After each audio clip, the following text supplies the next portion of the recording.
ਮੈਂ ਹਾਂ doctor ਦਰਸ਼ਨਜੋਤ Kaur face 10 Mohali ਤੋਂ। ਮੇਰੇ ਵੱਲੋਂ ਆਪ ਸਭ ਨੂੰ ਪਿਆਰ ਭਰੀ ਸਤਿ ਸ੍ਰੀ ਅਕਾਲ। ਜਿਵੇਂ ਕਿ ਮੈਂ ਸਮੇਂ-ਸਮੇਂ ਉੱਤੇ ਹੈਲਥ ਅਵੇਅਰਨੈਸ ਵਾਸਤੇ ਕੁਛ ਨਾ ਕੁਛ ਆਪ ਨੂੰ ਜਾਣਕਾਰੀ ਦੇਣ ਦੀ ਕੋਸ਼ਿਸ਼ ਕਰਦੀ ਰਹਿੰਦੀ ਹਾਂ, ਉਹਨਾਂ ਲਾਈਨਾਂ ਉੱਤੇ ਚੱਲਦੇ ਹੋਏ ਅੱਜ ਮੈਂ ਤੁਹਾਡੇ ਨਾਲ ਕੁਛ ਜਾਣਕਾਰੀ ਸਾਂਝੀ ਕਰਨੀ ਚਾਹੁੰਦੀ ਹਾਂ ਜੋ ਕਿ ਵਰਲਡ ਕੈਂਸਰ ਡੇ ਦੇ ਨਾਲ ਸੰਬੰਧਿਤ ਹੈ। 4 ਫਰਵਰੀ ਦਾ ਦਿਹਾੜਾ ਸਾਰੇ ਸੰਸਾਰ ਦੇ ਵਿੱਚ ਕੈਂਸਰ ਡੇ ਦੇ ਨਾਮ ਨਾਲ ਮਨਾਇਆ ਜਾਂਦਾ ਹੈ। ਭਾਵ ਕਿ ਇਸ ਦਿਨ ਆਮ ਲੋਕਾਂ ਨੂੰ ਕੈਂਸਰ ਦੇ ਬਾਰੇ ਜਾਣਕਾਰੀ ਪ੍ਰਦਾਨ ਕਰਨ ਦੀ ਕੋਸ਼ਿਸ਼ ਕੀਤੀ ਜਾਂਦੀ ਹੈ ਤਾਂ ਕਿ ਉਹ ਇਸ ਬਿਮਾਰੀ ਤੋਂ ਸੁਚੇਤ ਰਹਿਣ ਅਤੇ ਸਮੇਂ ਸਿਰ ਆਪਣਾ ਬਚਾਅ ਵੀ ਕਰ ਸਕਣ ਅਤੇ ਇਲਾਜ ਵੀ ਕਰ ਸਕਣ। 4 ਫਰਵਰੀ ਦਾ ਦਿਹਾੜਾ ਇਸ ਵਾਸਤੇ ਕੈਂਸਰ ਡੇ ਦਾ ਚੁਣਿਆ ਗਿਆ ਹੈ ਕਿਉਂਕਿ ਇਸ ਦਿਨ ਮੈਰੀ ਕਿਊਰੀ ਦਾ ਜਨਮ ਹੋਇਆ ਸੀ। ਆਪ ਨੂੰ ਪਤਾ ਹੈ ਕਿ ਉਹ ਸਾਇੰਟਿਸਟ ਸੀ, ਉਸਨੇ ਰੇਡੀਅਮ ਦੀ ਖੋਜ ਕੀਤੀ ਸੀ ਅਤੇ ਕੈਂਸਰ ਦੇ ਇਲਾਜ ਵਾਸਤੇ ਰੇਡੀਅਮ ਦੀ ਬਹੁਤ ਜ਼ਿਆਦਾ ਮਹੱਤਤਾ ਹੈ। ਇਸ ਕਰਕੇ ਇਸ ਦਿਨ ਨੂੰ, ਜੋ ਕਿ ਮੈਡਮ ਮੈਰੀ ਕਿਊਰੀ ਦਾ ਜਨਮ ਦਿਨ 4 ਫਰਵਰੀ ਦਾ ਦਿਹਾੜਾ ਹੁੰਦਾ ਹੈ, ਸਾਰੇ ਸੰਸਾਰ ਦੇ ਵਿੱਚ ਕੈਂਸਰ ਡੇ ਦੇ ਨਾਮ ਨਾਲ ਮਨਾਇਆ ਜਾਂਦਾ ਹੈ। ਕੈਂਸਰ ਡੇ ਸੰਨ 1975 ਵਿੱਚ ਮਨਾਉਣਾ ਸ਼ੁਰੂ ਹੋਇਆ ਸੀ। ਉਦੋਂ ਇਹ ਸਮਝਿਆ ਜਾਂਦਾ ਸੀ ਕਿ ਕੈਂਸਰ ਦਾ ਇਲਾਜ ਜੋ ਹੈ ਉਹ ਪ੍ਰੋਪਰ ਸਮੇਂ ਉੱਤੇ ਨਹੀਂ ਹੁੰਦਾ, ਇਸ ਕਰਕੇ ਜੋ ਇਸ ਬਿਮਾਰੀ ਦਾ ਡੈਥ ਰੇਟ ਹੈ ਉਹ ਬਹੁਤ ਜ਼ਿਆਦਾ ਹੋ ਗਿਆ ਹੈ। ਅਤੇ ਉਦੋਂ ਫਿਰ ਅਸੀਂ ਕੈਂਸਰ ਦੇ ਇਲਾਜ ਵਾਸਤੇ ਤੁਸੀਂ ਕਿੱਥੇ ਕਿੱਥੇ ਜਾਣਾ ਹੈ, ਕਿਹੜਾ ਇਲਾਜ ਕਰਨਾ ਹੈ, ਲੋਕਾਂ ਨੂੰ ਸੁਚੇਤ ਕਰਨਾ ਸ਼ੁਰੂ ਕੀਤਾ ਸੀ ਹੈਲਥ ਡਿਪਾਰਟਮੈਂਟ ਨੇ। ਪਰ ਹੌਲੀ ਹੌਲੀ ਇਹ ਵਿਜ਼ਨ ਚੇਂਜ ਹੁੰਦਾ ਗਿਆ ਅਤੇ ਇਹ ਮਹਿਸੂਸ ਕੀਤਾ ਗਿਆ ਕਿ ਸਿਰਫ ਇਲਾਜ ਉੱਤੇ ਹੀ ਅਵੇਅਰਨੈਸ ਹੋਣਾ ਸਫੀਸ਼ੈਂਟ ਨਹੀਂ ਹੈ, ਸਗੋਂ ਕੈਂਸਰ ਤੋਂ ਅਸੀਂ ਬਚਣਾ ਕਿਵੇਂ ਹੈ ਉਹ ਤਰੀਕੇ ਆਮ ਜਨਤਾ ਨੂੰ ਦੱਸਣੇ, ਉਹ ਗੱਲਾਂ ਦੱਸਣੀਆਂ ਜਿਨ੍ਹਾਂ ਤੋਂ ਕਿ ਕੈਂਸਰ ਤੋਂ ਬਚਾਅ ਹੋ ਸਕੇ, ਬਹੁਤ ਜ਼ਰੂਰੀ ਹੈ। ਅਤੇ ਇਸ ਪੱਖ ਤੋਂ ਆਮ ਜਨਤਾ ਨੂੰ ਸੁਚੇਤ ਕਰਨ ਵਾਸਤੇ ਸੰਨ 1984-85 ਦੇ ਵਿੱਚ ਇਹ ਵਿਜ਼ਨ ਬਦਲਿਆ ਅਤੇ ਇਸ ਨੂੰ ਕੈਂਸਰ ਦੇ ਇਲਾਜ ਦਾ ਨਹੀਂ ਸਗੋਂ ਕੈਂਸਰ ਦੇ ਬਚਾਅ ਦੇ ਤੌਰ 'ਤੇ ਇਸ ਦਿਨ ਨੂੰ ਮਨਾਇਆ ਜਾਣ ਲੱਗ ਪਿਆ ਹੈ। ਇਸ ਦਾ ਮਕਸਦ ਇਹ ਹੈ ਕਿ ਜੇ ਕੈਂਸਰ ਸਾਡੇ ਸਰੀਰ ਦੇ ਵਿੱਚ ਡਿਵੈਲਪ ਹੋਣਾ ਹੈ ਤਾਂ ਇਸ ਨੂੰ ਸਮੇਂ ਸਿਰ ਡਿਟੈਕਟ ਕਰ ਲਿਆ ਜਾਏ ਤਾਂ ਕਿ ਇਹਦਾ ਇਲਾਜ ਸੰਭਵ ਹੋ ਸਕੇ, ਕਿਉਂਕਿ ਜੇ ਬਿਮਾਰੀ ਦੀ ਸਟੇਜ ਵੱਧ ਜਾਂਦੀ ਹੈ ਤਾਂ ਇਹ ਇੱਕ ਅਜਿਹੀ ਬਿਮਾਰੀ ਹੈ ਜਿਸ ਨੂੰ ਰਿਵਰਸ ਬੈਕ ਕਰਨਾ ਪੋਸੀਬਲ ਨਹੀਂ ਹੁੰਦਾ, ਫਿਰ ਡਾਕਟਰਾਂ ਦੇ ਹੱਥ ਦੇ ਵਿੱਚ ਕੁਛ ਨਹੀਂ ਰਹਿੰਦਾ। ਇਸ ਕਰਕੇ ਅਰਲੀ ਸਟੇਜ ਦੇ ਉੱਤੇ ਜੇ ਪੇਸ਼ੈਂਟ ਡਾਕਟਰ ਕੋਲ ਪਹੁੰਚ ਜਾਵੇ ਤਾਂ ਹੀ ਉਸ ਦਾ ਇਲਾਜ ਜੋ ਹੈ ਕੰਪਲੀਟ ਇਲਾਜ ਪੋਸੀਬਲ ਹੁੰਦਾ। ਜੇ ਲੇਟ ਪਹੁੰਚੇ ਤਾਂ ਫਿਰ ਪੂਰਾ ਇਲਾਜ ਸੰਭਵ ਨਹੀਂ ਹੋ ਸਕਦਾ ਹੁੰਦਾ। ਇਸ ਕਰਕੇ ਆਮ ਜਨਤਾ ਨੂੰ ਇਸ ਪੱਖ ਤੋਂ ਸੁਚੇਤ ਕਰਨਾ ਬਹੁਤ ਜ਼ਰੂਰੀ ਹੈ। ਹੁਣ ਗੱਲ ਇਹ ਹੈ ਕਿ ਕੈਂਸਰ ਜੋ ਬਿਮਾਰੀ ਹੈ ਇਸ ਨੂੰ ਕੈਂਸਰ ਕਿਉਂ ਕਿਹਾ ਜਾਂਦਾ ਹੈ। ਇਹ ਤੁਸੀਂ ਦੇਖਿਆ ਹੋਣਾ ਕਿ ਜ਼ੋਡੀਐਕ ਸਾਇੰਸ ਦੇ ਵਿੱਚ ਵੀ ਇੱਕ ਕੈਂਸਰ ਆਉਂਦਾ, ਜਿਹੜੇ ਐਸਟਰੋਲੋਜੀ ਵਾਲੇ ਸਾਡੇ ਬਰਥਡੇ ਦੇ ਹਿਸਾਬ ਨਾਲ, ਰਾਸ਼ੀ ਫਲ ਦੇ ਹਿਸਾਬ ਨਾਲ ਦੱਸਦੇ ਨੇ ਕਿ ਤੁਹਾਡਾ ਤੁਸੀਂ ਜਿਵੇਂ ਸਕੋਰਪੀਓਨ ਹੋ, ਤੁਸੀਂ ਆਪਣਾ ਇਸ ਤਰ੍ਹਾਂ ਹੀ ਕੈਂਸਰ ਵੀ ਉਹਦੇ 'ਚ ਆਉਂਦਾ ਹੈ। ਜੇ ਆਪਾਂ ਉਹਦੇ ਵਿੱਚ ਦੇਖੀਏ ਤਾਂ ਉਹਨਾਂ ਨੇ ਇੱਕ ਫੋਟੋ ਬਣਾਈ ਹੁੰਦੀ ਹੈ, ਪਿਕਚਰ ਬਣਾਈ ਹੁੰਦੀ ਹੈ ਜੋ ਕਿ ਕਰੈਬ ਦੀ ਬਣਾਈ ਹੁੰਦੀ ਹੈ। ਉਹਦਾ ਇਹ ਹੁੰਦਾ ਕਿ ਜਿਹੜਾ ਕਰੈਬ ਹੈਗਾ ਉਸ ਦੇ ਆਸੇ ਪਾਸੇ ਬੜੀਆਂ ਹੁੰਦੀਆਂ ਟੰਗਾਂ ਜਿਹੀਆਂ ਨਿਕਲੀਆਂ ਹੁੰਦੀਆਂ ਨੇ, ਸਾਰੇ ਪਾਸੇ ਉਹਦੀਆਂ ਸਪਾਈਕਸ ਹੁੰਦੀਆਂ ਨੇ। ਅਤੇ ਇਸੇ ਤਰ੍ਹਾਂ ਇਸ ਬਿਮਾਰੀ ਨੂੰ ਕੈਂਸਰ ਇਸ ਲਈ ਕਿਹਾ ਗਿਆ ਕਿ ਕਰੈਬ ਦੀ ਤਰ੍ਹਾਂ ਇਹਦੀਆਂ ਵੀ ਆਸੇ ਪਾਸੇ ਸਾਰੇ ਪਾਸੇ ਜੜ੍ਹਾਂ ਫੈਲੀਆਂ ਹੁੰਦੀਆਂ ਨੇ। ਆਮ ਲੈਂਗੁਏਜ ਦੇ ਵਿੱਚ ਇਸ ਨੂੰ ਜੜ੍ਹਾਂ ਵਾਲਾ ਫੋੜਾ ਵੀ ਕਹਿ ਦਿੱਤਾ ਜਾਂਦਾ ਹੈ। ਆਮ ਗਿਲਟੀ ਜੋ ਹੁੰਦੀ ਹੈ ਉਹ ਬਾਕੀ ਦੇ ਜਿਹੜੇ ਆਸੇ ਪਾਸੇ ਦੇ ਟਿਸ਼ੂਜ਼ ਹੈਗੇ ਨੇ ਉਹਨਾਂ ਦੇ ਨਾਲ ਫਿਕਸ ਨਹੀਂ ਹੁੰਦੀ, ਉਹਦੇ ਵਿੱਚ ਨਹੀਂ ਫਸੀ ਹੁੰਦੀ। ਅਤੇ ਜਿਹੜਾ ਕੈਂਸਰ ਦਾ ਲੰਪ ਹੁੰਦਾ ਹੈ ਸਟਾਰਟਿੰਗ ਵਿੱਚ ਤਾਂ ਇਹ ਇੱਕ ਸਿੰਪਲ ਲੰਪ ਦੀ ਤਰ੍ਹਾਂ ਹੀ ਹੁੰਦਾ, ਪਰ ਹੌਲੀ ਹੌਲੀ ਇਸ ਦੇ ਵਿੱਚੋਂ ਪ੍ਰੋਜੈਕਸ਼ਨਸ ਨਿਕਲਦੀਆਂ ਜਾਂਦੀਆਂ ਨੇ, ਲੱਤਾਂ ਨਿਕਲਦੀਆਂ ਨੇ, ਜਾਂ ਤੁਸੀਂ ਕਹਿ ਲਓ ਕਿ ਇਸ ਦੇ ਵਿੱਚੋਂ ਪ੍ਰੋਜੈਕਸ਼ਨਸ ਜਾ ਕੇ ਟਿਸ਼ੂਜ਼ ਦੇ ਵਿੱਚ ਜਿਵੇਂ ਜੜ੍ਹਾਂ ਦੀ ਤਰ੍ਹਾਂ ਫਸਣੀਆਂ ਸ਼ੁਰੂ ਹੋ ਜਾਂਦੀਆਂ ਨੇ ਆਸੇ ਪਾਸੇ ਦੇ ਟਿਸ਼ੂਜ਼ ਦੇ ਵਿੱਚ। ਇਹ ਫਿਕਸ ਹੋ ਜਾਂਦਾ ਹੈ, ਮੋਬਾਈਲ ਨਹੀਂ ਰਹਿੰਦਾ। ਤੇ ਇਸ ਤਰੀਕੇ ਦੇ ਨਾਲ ਫਿਰ ਇਸ ਦੀ ਕੰਪਲੀਟ ਰਿਮੂਵਲ ਜਿਹੜੀ ਹੈ ਉਹ ਪੋਸੀਬਲ ਨਹੀਂ ਹੁੰਦੀ। ਆਸੇ-ਪਾਸੇ ਦੇ ਟਿਸ਼ੂਜ਼ ਨੂੰ ਨੁਕਸਾਨ ਪਹੁੰਚਦਾ ਜੇ ਅਸੀਂ ਇਹਦੀ ਕੰਪਲੀਟ ਰਿਮੂਵਲ ਕਰਨੀ ਚਾਹੀਏ। ਤੇ ਫਿਰ ਜਦੋਂ ਬਿਮਾਰੀ ਬਹੁਤ ਵੱਧ ਜਾਂਦੀ ਹੈ ਤਾਂ ਇਸ ਦੇ ਸੈੱਲ ਟੁੱਟ ਕੇ ਬਲੱਡ ਵਿੱਚ ਚਲੇ ਜਾਂਦੇ ਨੇ, ਬਲੱਡ ਵਿੱਚੋਂ ਸਾਰੇ ਹੀ ਔਰਗਨਸ ਵਿੱਚ ਚਲੇ ਜਾਂਦੇ ਨੇ। ਫਿਰ ਤਾਂ ਬਿਲਕੁਲ ਹੀ ਸੰਭਵ ਨਹੀਂ ਹੁੰਦਾ ਕਿ ਇਸ ਨੂੰ ਅਸੀਂ ਪੂਰੀ ਤਰ੍ਹਾਂ ਨਾਲ ਸਰੀਰ ਦੇ ਵਿੱਚੋਂ ਕੱਢ ਸਕੀਏ। ਇਸ ਕਰਕੇ ਇਸ ਨੂੰ ਕੈਂਸਰ ਕਿਹਾ ਜਾਂਦਾ ਹੈ ਜਾਂ ਜੜ੍ਹਾਂ ਵਾਲਾ ਫੋੜਾ ਕਿਹਾ ਜਾਂਦਾ ਹੈ, ਕਿਉਂਕਿ ਇਸ ਦੀਆਂ ਜੜ੍ਹਾਂ ਆਸੇ-ਪਾਸੇ ਨੂੰ ਫੈਲ ਜਾਂਦੀਆਂ ਹਨ ਤੇ ਬਹੁਤ ਦੂਰ ਦੂਰ ਤੱਕ ਇਸ ਦੇ ਸੈਲਸ ਜਿਹੜੇ ਨੇ ਉਹ ਸਪਰੈਡ ਹੋ ਜਾਂਦੇ ਨੇ। ਇਹ ਇੱਕ ਜੋ ਬਿਮਾਰੀ ਕੈਂਸਰ ਦੀ ਹੈ ਤਾਂ ਚਲੋ ਇਹ ਬਹੁਤ ਸੀਰੀਅਸ ਕਹਿ ਲਓ ਇੱਕ ਮੈਟਰ ਕਿ ਜਦੋਂ ਇਹ ਸਾਡੇ ਕੋਲ ਇਹਦਾ ਇਲਾਜ ਨਹੀਂ ਹੈ, ਪਰ ਜੇ ਸਾਨੂੰ ਜਲਦੀ ਪਤਾ ਲੱਗ ਜਾਵੇ ਤਾਂ ਅਰਲੀ ਸਟੇਜਿਸ ਦੇ ਵਿੱਚ ਅਸੀਂ ਕੰਪਲੀਟ ਰਿਮੂਵਲ ਇਹਦੀ ਕਰ ਸਕਦੇ ਹਾਂ ਅਤੇ ਪੇਸ਼ੈਂਟ ਜਿਹੜਾ ਉਹ ਬਿਲਕੁਲ ਹੈਲਦੀ ਹੋ ਸਕਦਾ ਹੈ। ਕੈਂਸਰ ਤੋਂ ਬਚਾਅ ਵਾਸਤੇ ਇਨ ਜਨਰਲ ਆਮ ਤੌਰ 'ਤੇ ਸਿਰਫ ਸਪੈਸੀਫਿਕ ਕੈਂਸਰ ਨਹੀਂ, ਕਿਸੇ ਵੀ ਕੈਂਸਰ ਤੋਂ ਬਚਾਅ ਵਾਸਤੇ ਸਾਡਾ ਜਿਵੇਂ ਕਿ ਬਾਕੀ ਬਿਮਾਰੀਆਂ ਤੋਂ ਬਚਣ ਵਾਸਤੇ ਲਾਈਫ ਸਟਾਈਲ ਹੈਲਦੀ ਹੋਣਾ ਚਾਹੀਦਾ ਹੈ। ਇਹਦੇ ਵਿੱਚ ਵੀ ਲਾਈਫ ਸਟਾਈਲ ਦਾ ਮਹੱਤਵ ਹੈ। ਸਾਡਾ ਲਾਈਫ ਸਟਾਈਲ ਹੈਲਦੀ ਹੋਣਾ ਚਾਹੀਦਾ ਹੈ, ਡਾਇਟ ਹੈਲਦੀ ਹੋਣੀ ਚਾਹੀਦੀ ਹੈ, ਹੈਲਦੀ ਵੇਟ ਹੋਣਾ ਚਾਹੀਦਾ ਹੈ, ਐਕਸਰਸਾਈਜ਼ ਸਾਨੂੰ ਰੈਗੂਲਰ ਕਰਨੀ ਚਾਹੀਦੀ ਹੈ, ਸਮੋਕ ਬਿਲਕੁਲ ਨਹੀਂ ਕਰਨਾ ਚਾਹੀਦਾ। ਬਹੁਤ ਸਾਰੇ ਕੈਂਸਰਸ ਦਾ ਸਮੋਕ ਦੇ ਨਾਲ, ਤੰਬਾਕੂ ਦੀ ਸੇਵਨ ਦੇ ਨਾਲ ਸੰਬੰਧ ਹੈ। ਤਾਂ ਜੋ ਐਲਕੋਹਲ ਇਨਟੇਕ ਹੈ ਉਹ ਵੀ ਲਿਮਟਿਡ ਹੋਣੀ ਚਾਹੀਦੀ ਹੈ। ਜਦੋਂ ਐਕਸੈਸ ਹੋ ਜਾਂਦੀ ਹੈ, ਓਵਰ ਹੋ ਜਾਂਦਾ ਹੈ, ਤਾਂ ਫਿਰ ਉਹਦੇ ਨਾਲ ਵੀ ਬਹੁਤ ਸਾਰੀਆਂ ਬਿਮਾਰੀਆਂ ਪੈਦਾ ਹੁੰਦੀਆਂ ਨੇ, ਜਿਨ੍ਹਾਂ ਵਿੱਚੋਂ ਇੱਕ ਕੈਂਸਰ ਵੀ ਹੈ।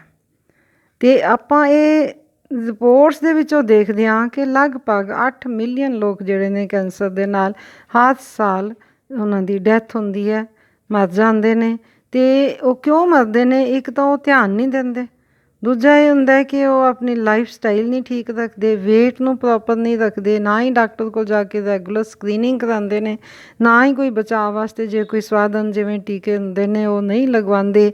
ਤਾਂ ਜਦੋਂ ਇਹਨਾਂ ਚੀਜ਼ਾਂ ਦਾ ਧਿਆਨ ਨਹੀਂ ਰੱਖਦੇ, ਅਵੇਸਲੇ ਹੋ ਜਾਂਦੇ ਨੇ, ਤਾਂ ਉਹਨਾਂ ਲੋਕਾਂ ਨੂੰ ਇਹ ਬਿਮਾਰੀ ਲੱਗਣ ਦੀ ਸੰਭਾਵਨਾ ਜਿਹੜੀ ਹੈ ਦੂਜਿਆਂ ਨਾਲੋਂ ਕਾਫੀ ਵੱਧ ਜਾਂਦੀ ਹੈ।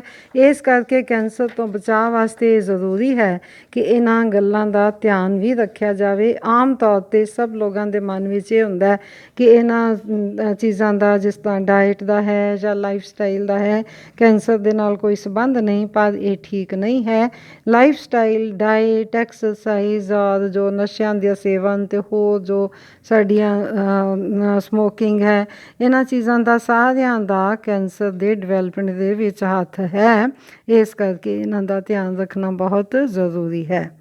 ਬੀਇੰਗ ਏ ਗਾਇਨੇਕੋਲੋਜਿਸਟ, ਮੈਂ ਤੁਹਾਨੂੰ ਅੱਜ ਯੂਟਰਸ ਦੇ ਕੈਂਸਰ ਅਤੇ ਆਪਣਾ ਓਵਰੀ ਦਾ ਕੈਂਸਰ, ਜਿਹੜੇ ਜੈਨੀਟਲ ਔਰਗਨਸ ਨੇ, ਅਤੇ ਬ੍ਰੈਸਟ ਕੈਂਸਰ ਦੇ ਬਾਰੇ ਜੋ ਹੈ ਥੋੜ੍ਹਾ ਬਹੁਤਾ ਸੁਚੇਤ ਕਰਨਾ ਚਾਹਾਂਗੀ ਕਿ ਅਸੀਂ ਕੀ ਗੱਲਾਂ ਦਾ ਧਿਆਨ ਰੱਖਣਾ ਹੈ ਤਾਂ ਕਿ ਅਸੀਂ ਸਮੇਂ ਸਿਰ ਡਾਕਟਰ ਦੇ ਕੋਲ ਪਹੁੰਚ ਸਕੀਏ। ਡਿਟੈਕਸ਼ਨ ਤਾਂ ਹੀ ਹੋਏਗੀ ਜੇ ਅਸੀਂ ਡਾਕਟਰ ਕੋਲ ਜਾਵਾਂਗੇ ਅਤੇ ਅਰਲੀ ਸਟੇਜ ਉੱਤੇ ਪਹੁੰਚਾਂਗੇ, ਤਾਂ ਫਿਰ ਡਾਕਟਰ ਦੇ ਹੱਥ ਵਿੱਚ ਇਲਾਜ ਕੁਛ ਹੱਦ ਤੱਕ ਹੁੰਦਾ ਹੈ। ਠੀਕ ਹੈ। ਅਤੇ ਇੱਕ ਜਿਹੜਾ ਆਪਾਂ ਕਹਿੰਦੇ ਹਾਂ ਕਿ ਜਿਹੜੀ ਇਹ ਹੈਗੀ ਹੈ ਆਪਣਾ ਡਾਇਟ ਦਾ, ਹੁਣੇ ਦੱਸਿਆ ਤੁਹਾਨੂੰ, ਇਹਦੇ 'ਚ ਫੈਟ ਜੋ ਹੈ ਨਾ ਉਹ ਤੁਹਾਨੂੰ ਬਹੁਤ ਧਿਆਨ ਦੇ ਨਾਲ ਲੈਣੀ ਪੈਂਦੀ ਹੈ। ਡਾਇਟ ਦੇ ਵਿੱਚ ਜਿਹੜੀ ਟਾਈਪ ਆਫ ਫੈਟ, ਸਿਰਫ ਇੱਕ ਓਬੈਸਿਟੀ ਨਹੀਂ, ਟਾਈਪ ਆਫ ਫੈਟ ਜਿਹੜੀ ਹੈਗੀ ਹੈ ਉਹਦਾ ਵੀ ਬਹੁਤ ਮੈਟਰ ਕਰਦਾ ਹੈ। ਠੀਕ ਹੈ ਨਾ। ਜੇ ਮੋਟਾਪਾ ਹੁੰਦਾ ਹੈ ਤਾਂ ਫਿਰ ਇਹ ਹੈ ਕਿ ਗਿਲਟੀ ਜੇ ਛੋਟੀ ਮੋਟੀ ਹੁੰਦੀ ਵੀ ਹੈ ਅਤੇ ਕਈ ਵਾਰੀ ਨਜ਼ਰ ਨਹੀਂ ਆਉਂਦੀ। ਸਭ ਤੋਂ ਪਹਿਲਾਂ ਅਗਰ ਆਪਾਂ ਆਈਏ ਬ੍ਰੈਸਟ ਦੇ ਟਿਊਮਰ ਦੇ ਵੱਲ, ਜੇ ਇੱਕ ਲੇਡੀ ਬਹੁਤ ਮੋਟੀ ਹੈ, ਜਿਵੇਂ ਕਈਆਂ ਦਾ ਭਾਰ ਅੱਜ ਕੱਲ੍ਹ ਦੇਖਣ 'ਚ ਆਇਆ ਕਿ 100 kg ਤੋਂ ਉੱਪਰ, ਬੜੀਆਂ ਔਰਤਾਂ ਦਾ ਆਮ ਹੀ ਅਸੀਂ ਵੇਟ ਕਲੀਨਿਕ ਦੇ ਵਿੱਚ ਜਦੋਂ ਦੇਖਦੇ ਹਾਂ ਤਾਂ 100 ਨੂੰ ਟੱਚ ਕਰਦਾ ਹੁੰਦਾ ਜਾਂ 100 ਤੋਂ ਉੱਪਰ ਵੀ ਹੁੰਦਾ। ਕਈ 120 ਕਿਲੋ ਦੀਆਂ ਵੀ 130 ਕਿਲੋ ਤੱਕ ਵੀ ਪਹੁੰਚ ਜਾਂਦੀਆਂ ਨੇ, ਜਦੋਂ ਕਿ 70 ਕਿਲੋ ਤੋਂ ਬਾਅਦ ਜਿਹੜਾ ਹੈਗਾ ਉਹ ਨਹੀਂ ਹੋਣਾ ਚਾਹੀਦਾ ਕਿਸੇ ਵੀ ਔਰਤ ਦਾ ਭਾਰ ਕਿਸੇ ਵੀ ਉਮਰ ਦੇ ਉੱਤੇ। ਅਤੇ ਇਸ ਦੇ ਨਾਲ ਕੀ ਹੁੰਦਾ ਕਿ ਅਵਲ ਤਾਂ ਪਹਿਲਾਂ ਤਾਂ ਡਿਵੈਲਪ ਹੋਣ ਦਾ ਰਿਸਕ ਵੀ ਵੱਧ ਜਾਂਦਾ। ਦੂਜਾ ਇਹ ਹੈ ਕਿ ਜੇ ਕੋਈ ਲੰਪ ਬ੍ਰੈਸਟ ਦੇ ਵਿੱਚ ਬਣਦਾ ਹੈ ਤਾਂ ਉਸ ਨੂੰ ਤੁਹਾਡੇ ਹੱਥ ਦੇ ਥੱਲੇ ਆਉਂਦਾ ਹੀ ਨਹੀਂ। ਤੁਸੀਂ ਪੈਲਪੇਟ ਕਰਕੇ ਦੇਖਦੇ ਹੋ ਤਾਂ ਆਪ ਦੇਖਣ ਦੀ ਕੋਸ਼ਿਸ਼ ਕਰਦਾ ਪੇਸ਼ੈਂਟ, ਤਾਂ ਉਸ ਨੂੰ ਨਜ਼ਰ ਨਹੀਂ ਆਉਂਦਾ ਹੈਗਾ। ਅਤੇ ਇਸ ਕਰਕੇ ਇਹ ਬਿਮਾਰੀ ਜੋ ਹੈ ਆਮ ਤੌਰ 'ਤੇ ਜਿਹੜੇ ਮੋਟਾਪੇ ਵਾਲੇ ਲੋਕ ਹੁੰਦੇ ਨੇ ਉਹਨਾਂ ਨੂੰ ਲੇਟ ਪਤਾ ਲੱਗਦੀ ਹੈ ਅਤੇ ਲੇਟ ਡਾਇਗਨੋਜ਼ ਹੁੰਦੀ ਹੈ। तो इसनों करन वास्ते आपां ने करना की है कि सैल्फ ब्रैस्ट एग्जामिनेशन पहला स्टैप है कि पेशेंट नूं ये पता होना चाहिए है कि हर महीने एक बारी जिवें पीरियड्स तो बाद हफ्ते 10 दिन बाद उसनों अपने आप अपनी ब्रैस्ट का एग्जामिनेशन करके देख लेना चाहिए है। सैल्फ ब्रैस्ट एग्जामिनेशन किस तरह हुंदा है? सब तो पहला तो यह है कि तुसी अपना जदों नहाते हो बाथ लेंदे हो तो बाथरूम दे विच ही अगर मिरर है वड्डा मिरर सामने खड़े हो जावो तो तुसी अपना देखो कि तुहाडी जो अपना लुक है वो किस तरह दी है।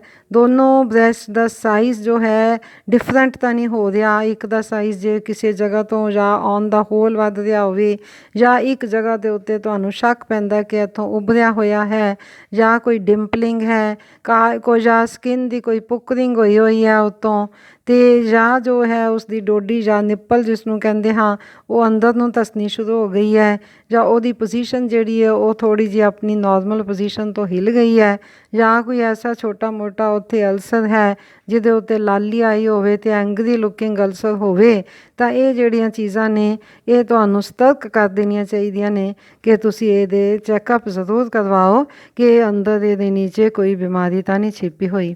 ये तो है स्टैप 1 जिस तरह तुसीं सामने खड़े हो के अपना देखना है। दूसरा स्टैप है कि अपनियां दोनों बाहां नूं सिर तो उत्ते करके देखो तो जो तुहाडी एक्जिला है उधर देखो जिहड़ी अपना आर्म पिट जिसनों कहंदे आ ਉਹਦੇ ਵਿੱਚ क्योंकि टिशू जो है एक ब्रैस्ट ਦੇ ਵਿੱਚੋਂ ਜਿਹਨੂੰ ਅਸੀਂ ਐਗਜ਼ਿਲਰੀ ਟੇਲ ਕਹਿੰਦੇ ਆ ब्रैस्ट टिशू ਉਧਰ ਨੂੰ ਐਕਸਟੈਂਡ ਕਰ ਰਿਹਾ ਹੁੰਦਾ ਹੈ ਤੇ ਇਸ ਕਰਕੇ ਜੇ ਉਸ ਜਗ੍ਹਾ ਦੇ ਉੱਤੇ ਕੋਈ ਉਭਾਰ ਹੋਵੇ ਜਾਂ ਉਸ ਜਗ੍ਹਾ ਦੇ ਉੱਤੇ ਇਹੋ ਜਿਹੀਆਂ ਕੋਈ ਫਾਈਂਡਿੰਗਸ ਹੋਣ ਜਿਹੜੀਆਂ ਮੈਂ ਤੁਹਾਨੂੰ ਪਹਿਲਾਂ ਦੱਸੀਆਂ ਨੇ ਤਾਂ ਵੀ ਤੁਸੀਂ ਇਸ ਨੂੰ ਸਸਪੀਸ਼ੀਅਸ ਸਮਝੋ ਤੇ ਡਾਕਟਰ ਦੇ ਕੋਲ ਜਾਓ।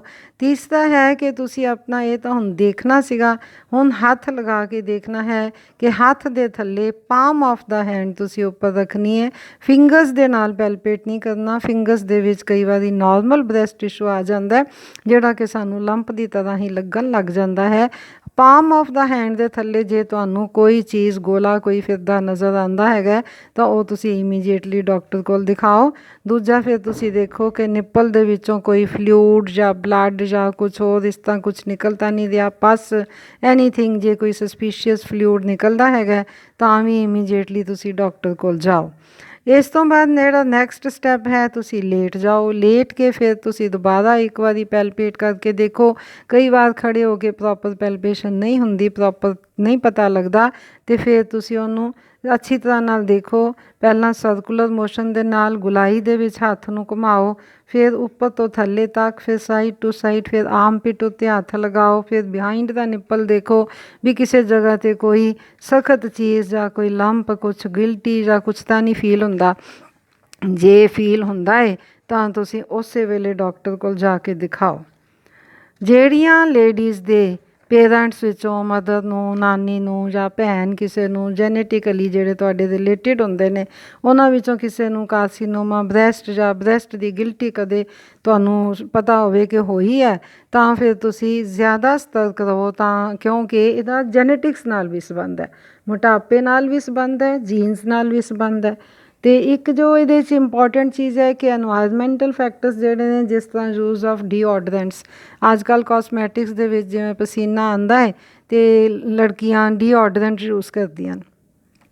डीओड्रेंट जिहड़ी स्किन के थ्रू एब्जॉर्ब हो जाता है खास करके जो आर्म पिट के विच जिहड़े हेयर्स होंदे ने उसनूं बिल्कुल स्किन टू स्किन जिस वेले रिमूव कर दिता जाता है शेव करते हैं कई लोग तो वो जिहड़े हेयर फॉलीकल्स ने वो एक्सपोज हो जाते हैं टू आउटसाइड एनवायरनमेंट ते जदों तुसीं डीओड्रेंट उत्थे छिड़कदे हो तो वो कैमीकल्स जिहड़े ने अंदर चले जाते हैं तो ये कैमीकल्स जिहड़े ने बहुत वारी कैंसर दे बनाउण दे विच ये कल्परेट हुंदे ने। गिल्टियां इन्हां नाल कई वारी बन जांदियां ने क्योंकि सिंथैटिक कैमीकल्स हुंदे ने ते इस करके इन्हां दी यूज़ जो है लिमिटेड होनी चाहिए है। अव्वल ते जो नेकड स्किन दे उत्ते तुसीं डीओड्रेंट कदे ना यूज़ करो, जे यूज़ करना भी होवे तो कपड़ियां दे उत्तों दी करो। बैटर यह है कि कोई टैलकम पाउडर या कोई होर इस तरह की सेफ चीज़ तुसीं यूज़ कर लो। डीओड्रेंट की यूज़ जिहड़ी है बहुत घट करो या ना करो। ये एक इंपॉर्टेंट चीज़ है जिहड़ी कि अजकल दे बच्चों नूं दसनी बनती है। ਬਾਕੀ ਹੈ ਕਿ ਜਦੋਂ ਤੁਸੀਂ ਡਾਕਟਰ ਦੇ ਕੋਲ ਜਾਣਾ ਹੈ ਤਾਂ ਉਹਨੂੰ ਜਾ ਕੇ ਦੱਸਣਾ ਹੈ ਕਿ ਸਾਨੂੰ ਇਹ ਫੀਲਿੰਗ ਹੋ ਰਹੀ ਹੈ।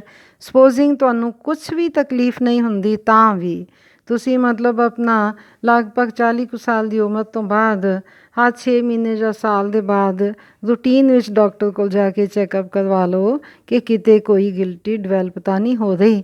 ਜੇ ਹੋ ਰਹੀ ਹੁੰਦੀ ਹੈ ਤਾਂ ਡਾਕਟਰ ਤੁਹਾਨੂੰ ਅਲਟਰਾਸਾਊਂਡ ਵੀ ਦੱਸ ਸਕਦਾ ਹੈ, ਮੈਮੋਗ੍ਰਾਫੀ ਵੀ ਦੱਸ ਸਕਦੇ ਆ। ਅਤੇ ਆਫਟਰ ਦਾ ਏਜ ਆਫ ਲਗਭਗ ਨੀਅਰਲੀ 50 ਆਪਣਾ ਹਰ 3 ਸਾਲਾਂ ਬਾਅਦ ਇੱਕ ਮੈਮੋਗ੍ਰਾਫੀ ਕਰਵਾ ਲੈਣੀ ਚਾਹੀਦੀ ਹੈ। ਪਹਿਲਾਂ ਤਾਂ ਇੱਕ ਤੁਸੀਂ 40 ਕੁ ਸਾਲ ਦੀ ਉਮਰ ਉੱਤੇ ਇੱਕ ਮੈਮੋਗ੍ਰਾਫੀ ਕਰਵਾ ਲਓ, ਫਿਰ 3 to 5 ਈਅਰਸ ਦੇ ਬਾਅਦ ਰਿਕਮੈਂਡਡ ਹੈ ਕਿ ਰੂਟੀਨ ਵਿੱਚ ਜੇ ਨਾ ਵੀ ਤੁਹਾਨੂੰ ਕੋਈ ਸ਼ੱਕ ਹੋਵੇ ਤਾਂ ਇੱਕ ਵਾਰੀ ਕਰਵਾ ਲੈਣੀ ਚਾਹੀਦੀ ਹੈ। ਅਤੇ ਇਨ ਬਿਟਵੀਨ ਡਾਕਟਰ ਕੋਲ 6 ਮਹੀਨੇ ਸਾਲ ਬਾਅਦ ਜਾ ਕੇ ਚੈੱਕ ਕਰਵਾਓ। ਅਤੇ ਜੇ ਡਾਕਟਰ ਨੂੰ ਕੋਈ ਸ਼ੱਕ ਪਵੇ ਤਾਂ ਫਿਰ ਜਲਦੀ ਵੀ ਮੈਮੋਗ੍ਰਾਫੀ ਕਰਾਉਣ 'ਚ ਕੋਈ ਨੁਕਸਾਨ ਨਹੀਂ ਹੈ। ਅਤੇ ਕਈ ਗਿਲਟੀਆਂ ਜਿਹੜੀਆਂ ਨੇ ਉਹ ਸਿਸਟਸ ਹੁੰਦੀਆਂ ਨੇ, ਆ ਜਾਂਦੀਆਂ ਨੇ ਜਿਹੜੀਆਂ ਮੈਮੋਗ੍ਰਾਫੀ ਦੇ ਵਿੱਚ ਜਿਹੜੀਆਂ ਸਸਪੀਸ਼ੀਅਸ ਨਜ਼ਰ ਆਉਂਦੀਆਂ। ਕਈ ਸਿਸਟ ਬਿਲਕੁਲ ਨੋਰਮਲ ਹੁੰਦੀਆਂ ਨੇ, ਜਿਸ ਤਰ੍ਹਾਂ ਕਿ ਮਿਲਕ ਗਲੈਂਡਸ ਜਿਹੜੀਆਂ ਹੈਗੀਆਂ ਨੇ ਉਹ ਫੁੱਲ ਜਾਂਦੀਆਂ ਨੇ ਅਤੇ ਉਹਨਾਂ ਦੇ ਨਾਲ ਫਿਰ ਉਹ ਅੰਦਰ ਸਿਸਟ ਬਣ ਜਾਂਦੀ ਹੈ ਜਿਹੜੀ ਕਿ ਸਾਨੂੰ ਇੰਝ ਹੀ ਲੱਗਦਾ ਹੈ ਕਿ ਗਿਲਟੀ ਹੈ। ਉਹ ਫਿਰ ਅਲਟਰਾਸਾਊਂਡ ਕਰਾ ਕੇ ਕਨਫਰਮ ਕਰਨ ਵਾਸਤੇ ਵੀ ਡਾਕਟਰ ਕਹਿ ਸਕਦੇ ਨੇ, ਅਤੇ ਜਿਹੜਾ ਫਲੂਇਡ ਵਿੱਚੋਂ ਨਿਕਲਦਾ ਹੈ ਉਹਦੀ ਸਲਾਈਡ ਬਣਾ ਕੇ ਟੈਸਟ ਕਰਨ ਲਈ ਵੀ ਕਹਿ ਸਕਦੇ ਨੇ, ਜਾਂ ਕੋਈ ਹੋਰ ਬਲੱਡ ਟੈਸਟ ਦੱਸ ਸਕਦੇ ਨੇ, ਜਾਂ ਤੁਹਾਨੂੰ ਇਹ ਵੀ ਕਹਿ ਸਕਦੇ ਨੇ ਕਿ ਜੇ ਤੁਹਾਨੂੰ ਸ਼ੂਗਰ ਹੈ ਤਾਂ ਸ਼ੂਗਰ ਕੰਟਰੋਲ ਕਰੋ। ਸ਼ੂਗਰ ਦਾ ਵੀ ਕਾਰਸੀਨੋਮਾ ਬ੍ਰੈਸਟ ਦੇ ਡਿਵੈਲਪ ਹੋਣ ਦੇ ਵਿੱਚ ਸੰਬੰਧ ਹੈ। ਅਤੇ ਇਹਨਾਂ ਸਾਰੀਆਂ ਚੀਜ਼ਾਂ ਦਾ ਜਦੋਂ ਤੁਸੀਂ ਧਿਆਨ ਰੱਖਦੇ ਹੋ ਤਾਂ ਅਵਲ ਤਾਂ ਕੋਈ ਬਿਮਾਰੀ ਤੁਹਾਡੇ ਅੱਖੋਂ ਓਹਲੇ ਰਹੇਗੀ ਨਹੀਂ। ਅਤੇ ਜੇ ਤੁਹਾਨੂੰ ਜੇ ਨਹੀਂ ਪਤਾ ਲੱਗਿਆ ਤਾਂ ਰੈਗੂਲਰ ਵਿਜ਼ਿਟਸ ਜੇ ਡਾਕਟਰ ਕੋਲ ਪਾਉਂਦੇ ਹੋ ਤਾਂ ਡਾਕਟਰ ਨੂੰ ਪਤਾ ਲੱਗ ਜਾਂਦਾ ਹੈ। ਸ਼ੱਕ ਪੈਣ ਉੱਤੇ ਫਿਰ ਜੇ ਕੋਈ ਡਿਜ਼ੀਜ਼ ਨਿਕਲਦੀ ਹੈ ਤਾਂ ਉਹਦਾ ਬਹੁਤ ਅਰਲੀ ਸਟੇਜ ਦੇ ਉੱਤੇ ਅਗਰ ਟਰੀਟਮੈਂਟ ਹੋ ਜਾਂਦਾ ਹੈ ਤਾਂ this is almost a permanent cure. ਹੁਣ ਆਈਏ ਆਪਾਂ ਮਤਲਬ ਉਹਦੇ 'ਚ ਸਰਵਿਕਸ, ਕਾਰਸੀਨੋਮਾ ਸਰਵਿਕਸ। ਸਰਵਿਕਸ ਕੀ ਹੈ? ਯੂਟਰਸ ਦੀ ਜਿਹੜੀ ਬਾਹਰਲੀ ਓਪਨਿੰਗ ਹੁੰਦੀ ਹੈ ਉਹਨੂੰ ਅਸੀਂ ਸਰਵਿਕਸ ਕਹਿੰਦੇ ਹਾਂ। ਯੂਟਰਸ ਮੀਨਸ ਬੱਚੇਦਾਨੀ, ਜਿਹਨੂੰ ਆਪਾਂ ਵਰਨੈਕੂਲਰ ਲੈਂਗੁਏਜ ਵਿੱਚ ਕਹਿ ਦਿੰਦੇ ਹਾਂ। ਇਹ ਬੱਚੇਦਾਨੀ ਦਾ ਮੂੰਹ ਹੁੰਦਾ ਹੈ। ਇਹ ਆਰਾਮ ਨਾਲ ਨਜ਼ਰ ਆ ਜਾਂਦਾ ਜਦੋਂ ਡਾਕਟਰ ਚੈੱਕ ਕਰਦੇ ਨੇ। ਇੱਕ ਛੋਟਾ ਜਿਹਾ ਇੰਸਟਰੂਮੈਂਟ ਹੁੰਦਾ ਜਿਹਨੂੰ ਸਪੈਕੂਲਮ ਕਿਹਾ ਜਾਂਦਾ, ਉਹ ਅੰਦਰ ਪਾ ਕੇ ਦੇਖੋ ਤਾਂ ਸਰਵਿਕਸ ਦਾ ਮੂੰਹ ਨਜ਼ਰ ਆ ਜਾਂਦਾ ਹੈ।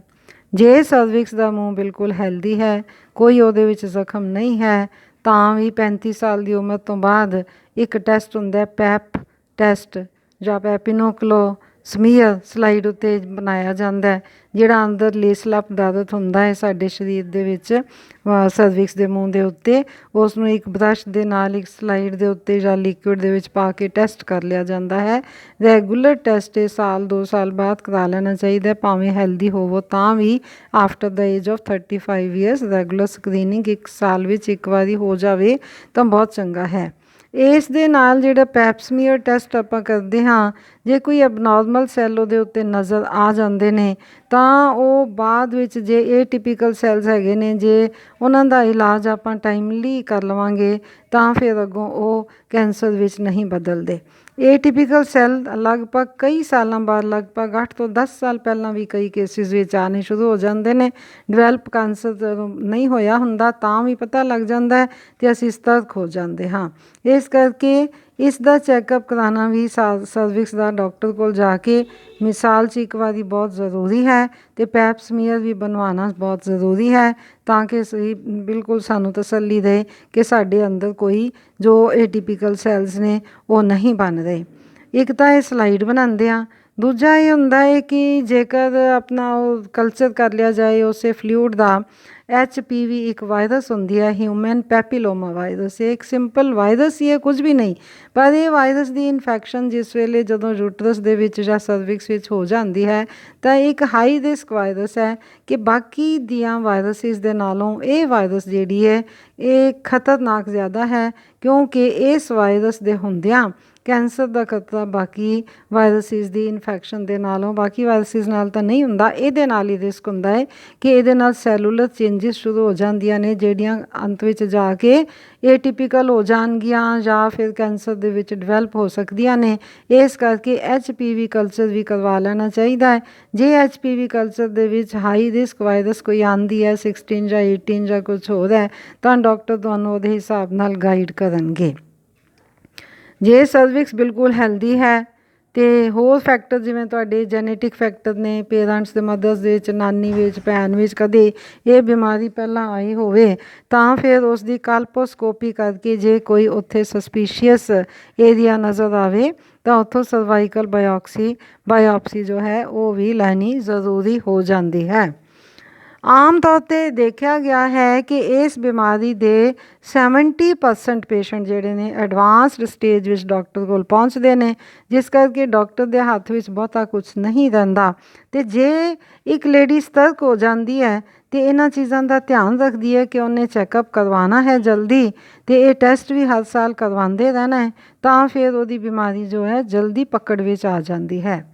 ਕੁਛ ਇੱਕ ਕੈਟੇਗਰੀਜ਼ ਦੇ ਵਿੱਚ ਇਸ ਬਿਮਾਰੀ ਦਾ ਰਿਸਕ ਜ਼ਿਆਦਾ ਹੁੰਦਾ ਹੈ, ਜਿਸ ਤਰ੍ਹਾਂ ਕਿ ਕਈ ਲੇਡੀਜ਼ ਜੋ ਹੈ ਉਹਨਾਂ ਨੂੰ ਡਰੱਗ ਐਡਿਕਸ਼ਨ ਹੁੰਦੀ ਹੈ, ਨਸ਼ੇ ਕਰਦੀਆਂ ਨੇ। ਦੂਜਾ, ਜਿਨ੍ਹਾਂ ਨੂੰ ਮੋਟਾਪਾ ਹੁੰਦਾ। ਤੀਸਰਾ ਇਹ ਹੈ ਕਿ ਜਿਨ੍ਹਾਂ ਨੂੰ ਕੋਈ ਹੋਰ ਸੈਕਸ਼ੁਅਲੀ ਕੰਟਰੈਕਟਿਡ ਡਿਜ਼ੀਜ਼ਜ਼ ਹੁੰਦੀਆਂ ਨੇ। ਚੌਥਾ ਹੈ ਕਿ ਪ੍ਰੋਸਟੀਟਿਊਟਸ, ਜਿਨ੍ਹਾਂ 'ਚ ਮਲਟੀਪਲ ਸੈਕਸ਼ੁਅਲ ਪਾਰਟਨਰਸ ਹੁੰਦੇ ਹੈ, ਜਾਂ ਤੁਹਾਡਾ ਜਿਹੜਾ ਸੈਕਸ਼ੁਅਲ ਪਾਰਟਨਰ ਹੈ ਉਹ ਮਲਟੀਪਲ ਪਾਰਟਨਰਸ ਦੇ ਨਾਲ ਸੈਕਸ਼ੁਅਲੀ ਐਕਟਿਵ ਹੈ, ਤਾਂ ਵੀ ਤੁਹਾਨੂੰ ਇਸ ਚੀਜ਼ ਦਾ ਰਿਸਕ ਹੋ ਜਾਂਦਾ ਹੈ। ਬਾਕੀ HPV ਵਾਇਰਸ ਦਾ ਤਾਂ ਮੈਂ ਦੱਸ ਹੀ ਦਿੱਤਾ ਹੈ ਕਿ ਉਹ ਰਿਸਕ ਹੈ ਹੀ ਹੈ।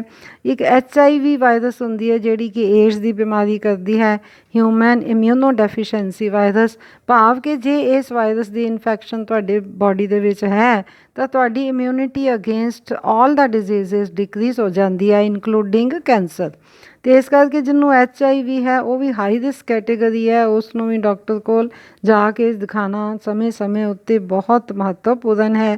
ਹੈਪੇਟਾਈਟਿਸ B ਵਾਲੇ ਪੇਸ਼ੈਂਟ ਜਿਹੜੇ ਨੇ ਉਹਨਾਂ ਵਿੱਚ ਵੀ ਇਹਨਾਂ ਬਿਮਾਰੀਆਂ ਦਾ ਰਿਸਕ ਦੂਜਿਆਂ ਨਾਲੋਂ ਜ਼ਿਆਦਾ ਹੁੰਦਾ ਹੈ। ਇਹ ਸਾਰੇ ਐਟ ਰਿਸਕ ਕੈਟੇਗਰੀਜ਼ ਨੇ ਜਿਨ੍ਹਾਂ ਨੂੰ ਕਿ ਡਾਕਟਰ ਦੇ ਕੋਲ ਰੈਗੂਲਰ ਜਾਣਾ ਔਰ ਸਮੇਂ ਸਮੇਂ ਜਾਂ ਜਲਦੀ ਜਾਣਾ ਜਿਹੜਾ ਉਹ ਜ਼ਰੂਰੀ ਹੈ। ਅਤੇ ਹੁਣ ਆ ਜਾਂਦਾ ਹੈਗਾ ਕਿ ਕਾਰਸੀਨੋਮਾ ਜਿਹੜਾ ਯੂਟਰਸ ਦਾ ਹੈ ਉਸ ਦੇ ਵਾਸਤੇ ਅਸੀਂ ਕੀ ਕਰਨਾ ਹੈ, ਉਸ ਤੋਂ ਬਚਾਅ ਵਾਸਤੇ।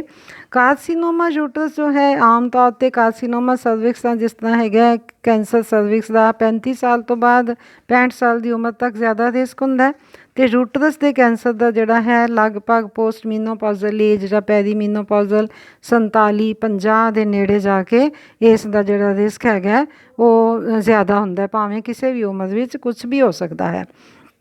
ਇਹਦੇ ਵਿੱਚ ਇਹ ਹੈ ਕਿ ਜੇਕਰ ਕੋਈ ਪੀਰੀਅਡਸ ਬਲੀਡਿੰਗ ਦੀ ਪ੍ਰੋਬਲਮ ਹੈ, ਇਰੈਗੂਲਰ ਬਲੀਡਿੰਗ ਹੁੰਦੀ ਹੈ ਜਾਂ ਐਕਸੈਸਿਵ ਬਲੀਡਿੰਗ ਹੁੰਦੀ ਹੈ ਜਾਂ ਕੋਈ ਹੋਰ ਇਸ ਤਰ੍ਹਾਂ ਦੇ ਪੀਰੀਅਡਸ ਦੇ ਨਾਲ ਰਿਲੇਟਿਡ ਕੋਈ ਸਿੰਪਟਮਸ ਆਉਂਦੇ ਆ, ਇੰਟਰਮੈਂਸਟਰੁਅਲ ਬਲੀਡਿੰਗ ਹੁੰਦੀ ਹੈ, ਤਾਂ ਸਾਨੂੰ ਉਸ ਵੇਲੇ ਇੱਕਦਮ ਅਲਟਰਾਸਾਊਂਡ ਕਰਵਾ ਕੇ ਦੇਖ ਲੈਣਾ ਚਾਹੀਦਾ ਹੈ ਕਿ ਯੂਟਰਸ ਦੇ ਅੰਦਰਲੀ ਝਿੱਲੀ ਤਾਂ ਨਹੀਂ ਵਧੀ ਹੋਈ ਜਾਂ ਅੰਦਰ ਕੋਈ ਗਰੋਥ ਤਾਂ ਨਹੀਂ ਹੈਗੀ। ਇਹ ਨੋਰਮਲੀ ਸਾਨੂੰ ਚੈੱਕ ਕਰਕੇ ਨਹੀਂ ਪਤਾ ਲੱਗਦਾ, ਇਹਦੇ ਵਾਸਤੇ ਅਲਟਰਾਸਾਊਂਡ ਕਰਵਾਉਣਾ ਪੈਂਦਾ। ਜੇ ਜ਼ਰਾ ਵੀ ਸ਼ੱਕ ਪਏ ਤਾਂ ਉਸੇ ਵੇਲੇ ਫਿਰ ਅੰਦਰੋਂ ਪੀਸ ਲੈ ਕੇ ਟੈਸਟ ਕਰਕੇ ਪਤਾ ਲੱਗ ਜਾਂਦਾ ਹੈ। ਇਸ ਕਰਕੇ ਸਾਲ ਵਿੱਚ ਇੱਕ ਵਾਰੀ ਅਲਟਰਾਸਾਊਂਡ ਕਰਵਾ ਕੇ ਇਹ ਦੇਖਣਾ ਬਹੁਤ ਜ਼ਰੂਰੀ ਹੈ ਕਿ ਅੰਦਰ ਕੋਈ ਡਿਵੈਲਪਮੈਂਟ ਤਾਂ ਨਹੀਂ ਹੋ ਰਹੀ।